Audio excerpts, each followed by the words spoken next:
Clearly, this is a decisive victory here for Prime Minister Abe. Just spell out what you think his top priorities are now, domestically but also internationally.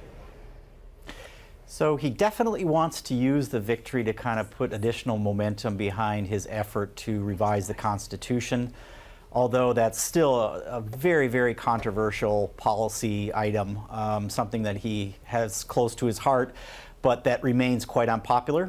So we'll see him accelerate the progress that they're making in kind of putting the plans together for that, but he's going to have to take kind of a soft approach.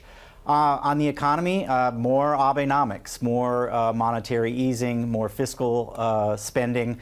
The structural reforms are probably going to be relatively slow as they have been for the past few years.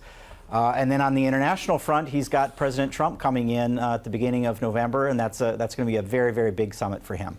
Scott, on the Abenomics, obviously the package of monetary easing, fiscal easing, structural reform, various aspects of that have been in place now for several years. Is there anything that's going to change other than, or is it just more of a continuation of the status quo? In other words, are there trajectories that are going to be accelerated or anything different to watch for in this new term?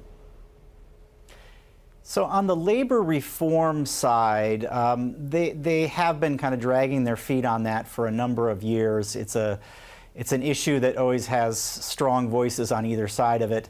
But he has talked about wanting to now move forward and try to loosen up the labor market, make it a little easier for people to move from job to job, and introduce some needed flexibility in what has been normally a pretty rigid workforce.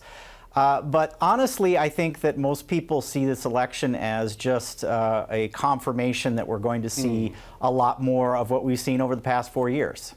Does that mean we're going to see yet another delay of this consumption tax hike? Because that was one of his key campaign pledges, which I don't quite understand because it doesn't mesh very well with Abenomics, this idea of fiscal spending and easy monetary policy.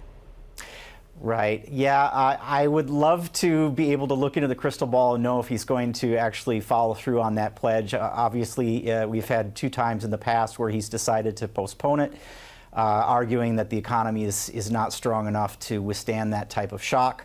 And it is slightly unusual because he's been talking about fiscal spending and the tax revenue normally for a consumption tax has been planned to go into paying off the debt, but he's talked more recently about maybe siphoning off some of that money and putting it in other places, boosting child care and welfare programs. So that's probably the way that he's going to get a little more popular support behind the idea.